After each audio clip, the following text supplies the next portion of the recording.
असली दुआएं तो अस्पतालों में सुनाई देती हैं। शिक्षा पर बजट घटते घटते पिछले 10 साल में आधा हो गया।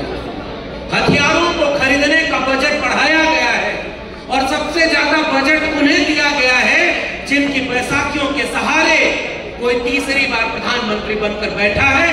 इस अखबार में खबर छपी थी पहली बार कि दिल्ली विश्वविद्यालय मनुस्मृति पढ़ाएगा। दिल्ली विश्वविद्यालय का कुलपति उसी अखबार के पत्रकार को फोन करके कहता है कि हम मनुस्मृति नहीं पढ़ाएंगे और हमारा ये बयान अखबार में छाप दीजिए, वरना हमारी कुलपति की कुर्सी भी कहीं चली न जाए।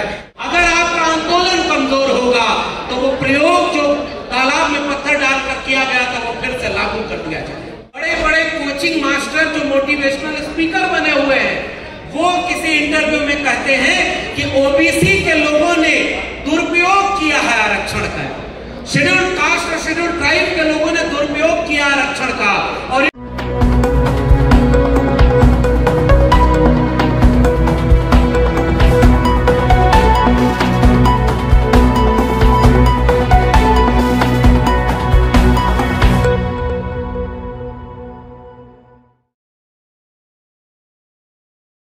लड़ाई को याद करते हैं, एक दूसरे से हिम्मत लेते हैं और हिम्मत देते हैं।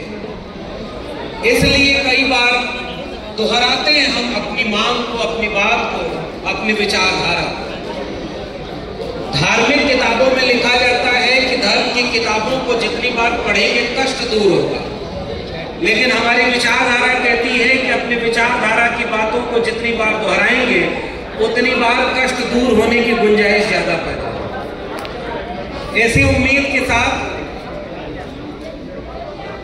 आज हम जिस दौर में यहां पर खड़े हैं, ये एक तरफ सुकून भरा भी है और दूसरी तरफ मुश्किल भरा भी।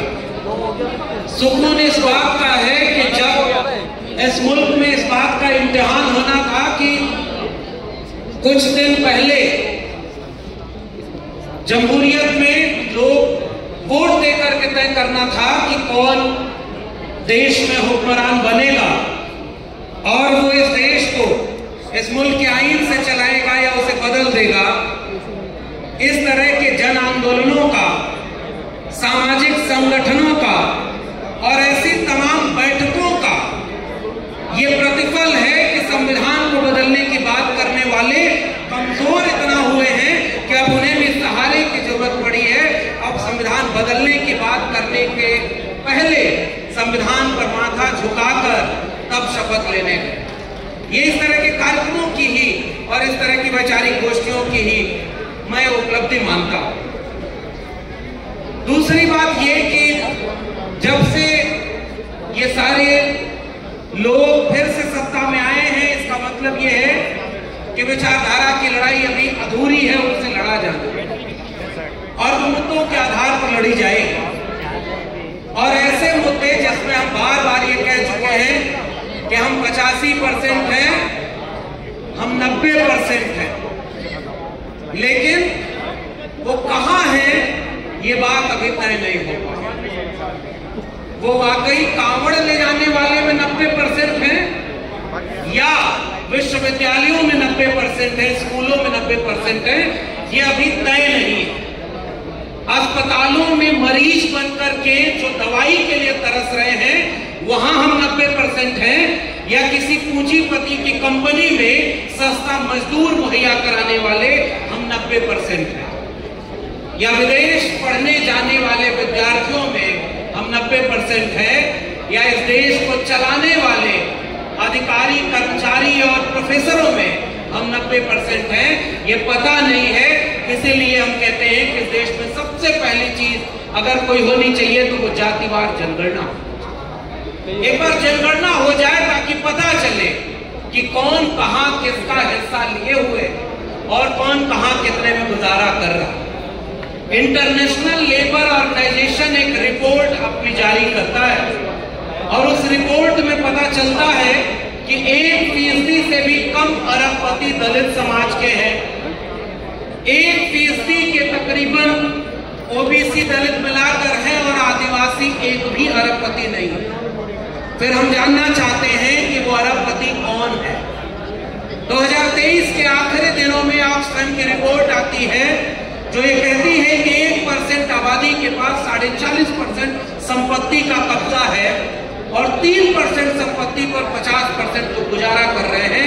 हम ये जानना चाहते हैं कि वो 50% लोग कौन है जो इतने बदहाली में गुजारा कर रहे हैं।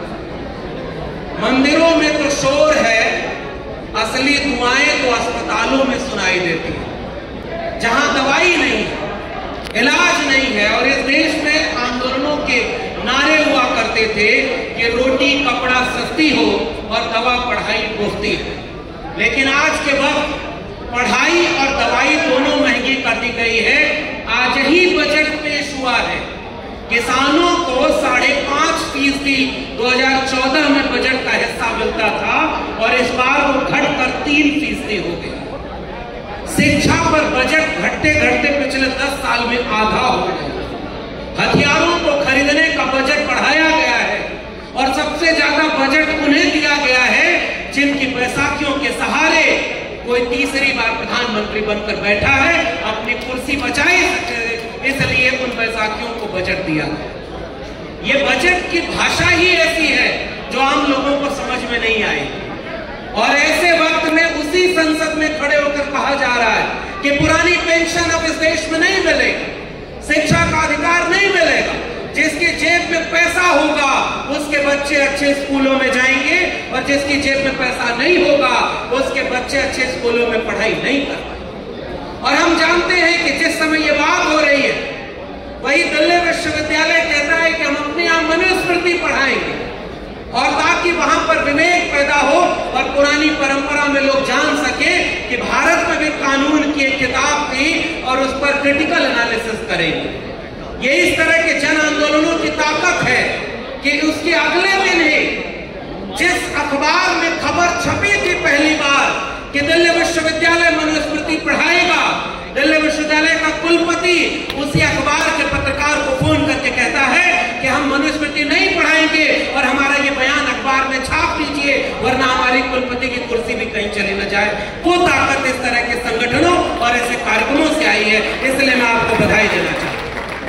वरना आज वो मनुस्मृति का फैसला बेशक वापस ले लिए हैं, लेकिन इतना याद रखिए उनके दिलों में मनुस्मृति है, वो बाबा साहब के संविधान को नहीं मानते, किसी और रास्ते वो मनुस्मृति लागू करते। और मनुस्मृति लागू करने की जरूरत ही कहां बची। अब उन्हीं विश्वविद्यालयों में जो सिलेबस बनाया गया है, एनसीईआरटी की किताबों में जो सिलेबस बनाया गया है, उसी विश्वविद्यालय में 300 रामायण के रामानुजन का उसे सिलेबस से निकाल दिया गया। प्रोफेसर कांचालिया की किताबें उसी विश्वविद्यालय से निकाल दी गई। उसी विश्वविद्यालय से महाश्वेता देवी का उपन्यास जो आदिवासी महिलाओं के शोषण पर था, द्रौपदी, उसे निकाल दिया गया। और अब मनुस्मृति पढ़ाने के लिए क्रिटिकल सेंस डेवलप करने का तर्क लेकर आए। अगर आपका आंदोलन कमजोर होगा तो वो प्रयोग जो तालाब में पत्थर डालकर किया गया था वो फिर से लागू कर दिया जाए और इसलिए खतरा है। लेकिन वो लागू हो चुका है क्योंकि किसी और रूप से एनसीईआरटी की किताबों में, अब एनसीईआरटी की किताबों में जो दंगे हुए वो नहीं पढ़ाए जाएंगे। एनसीईआरटी की किताबों में प्राचीन काल हिंदू काल होगा, मध्यकाल मुसलमान काल होगा और आधुनिक काल में कहा जाएगा कि जाति व्यवस्था उत्पन्न हो गई। एनसीईआरटी की किताबों में सारा सिलेबस बदल दिया गया है। आप कहते थे अशोक का राज, अब वहां पर भी सिलेबस बदल दिया। जो स्कूल में पढ़ने में जाएंगे उनको आप क्या पढ़ाएंगे, ये तो हम बचा ही नहीं पाए। और इसमें ईडब्ल्यूएस आरक्षण कहीं लागू ना हो, बैकलॉग मिल जाएगा ईडब्ल्यूएस में। और आज की तारीख में बड़े बड़े कोचिंग मास्टर जो मोटिवेशनल स्पीकर बने हुए हैं वो किसी इंटरव्यू में कहते हैं कि ओबीसी के लोगों ने दुरुपयोग किया है आरक्षण का, शेड्यूल्ड कास्ट और शेड्यूल्ड ट्राइब के लोगों ने दुरुपयोग किया आरक्षण का और ईडब्ल्यूएस पर कोई बात नहीं करते। और मेरिट की तर्क चला जाता है जब 3 नंबर पर जिस परीक्षा में ईडब्ल्यूएस के कटाव गई उत्तर प्रदेश के नर्सिंग एडमिशन में, वहां पर एससी एसटी के कटाव 50 नंबर के ऊपर। जो कल तक मेरिट की बात करते थे उनका ईडब्ल्यूएस की कटाव सबसे नीचे आ गई, लेकिन उनके लोग सत्ता में हैं, इसलिए जिन वैकेंसीज में ओबीसी को 27% की बजाय 7% आरक्षण मिल रहा है, वहां ईडब्ल्यूएस को 10% की बजाय 20-25% आरक्षण मिल रहा है, क्योंकि वो सत्ता में बैठे हैं। और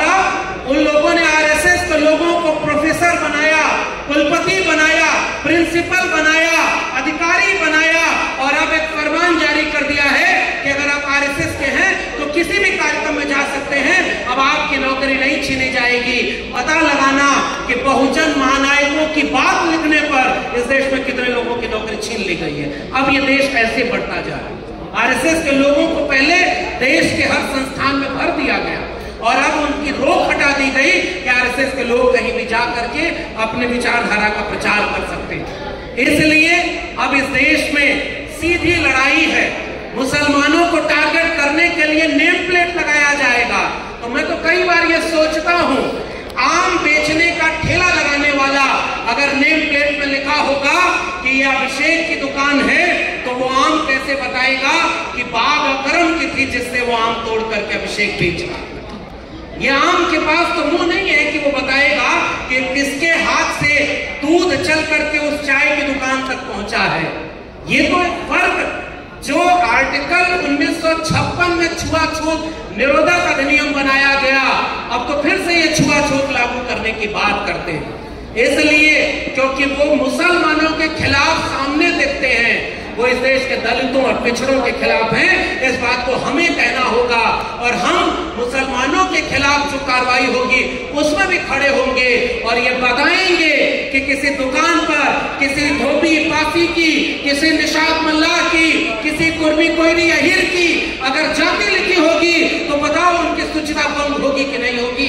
इसलिए ये अपने मन में मनुस्मृति लागू किए हुए हैं, बाकी जगहों पर भी उसी को आरोपित कर रहे हैं कुर्सी बचाने के लिए।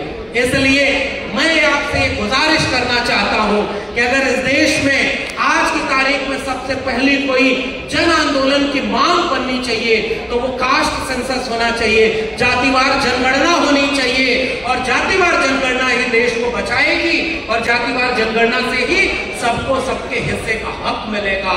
और ये हकमारी जब तक हम नहीं बचा पाएंगे तब तक इस देश का कुछ नहीं हो सकता। और मैं आखिर में एक छोटी सी कविता पढ़ना चाहता हूं और इसी में पैगाम हमारा है कि हम क्यों बार बार इस तरह के कार्यक्रमों में आते हैं। हमने कलम किताब हाथ में ली तो हम यहां तक पहुंच सके। ये अलग बात है कि हम आरएसएस के कैडर नहीं थे तो नौकरी से निकाल दिया, मगर उनको लगा था कि नौकरी से निकाल देंगे तो डर के चुप हो जाएगा। हम तो ये सीख करके आए थे कि जुल्म के साए में लब खोलेगा कौन, और हम भी चुप रहे तो फिर बोलेगा कौन। इसलिए क्योंकि इसी कलम और किताब से हम यहाँ तक पहुंचे।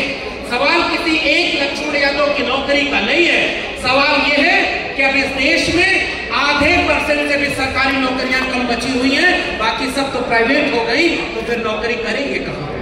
इसलिए मैं आपसे जाते जाते गुजारिश करना चाहता हूं कि बहुत सारे लोग बांटने के लिए तैयार हैं।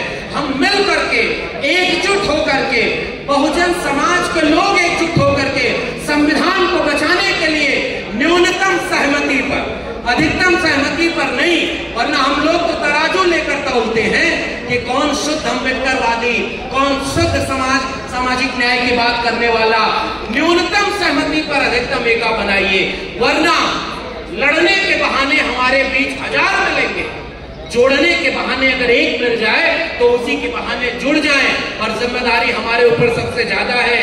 मैं एक आखिर में शेर कह के इसी के साथ अपना पैगाम आप तक पहुंचाना चाहता हूं कि यार मक्तल से बहरहाल गुजरना होगा, यार मक्तल से बहरहाल गुजरना होगा, बच गए हम तो किसी और को मरना होगा, बच गए हम तो किसी और को मरना होगा।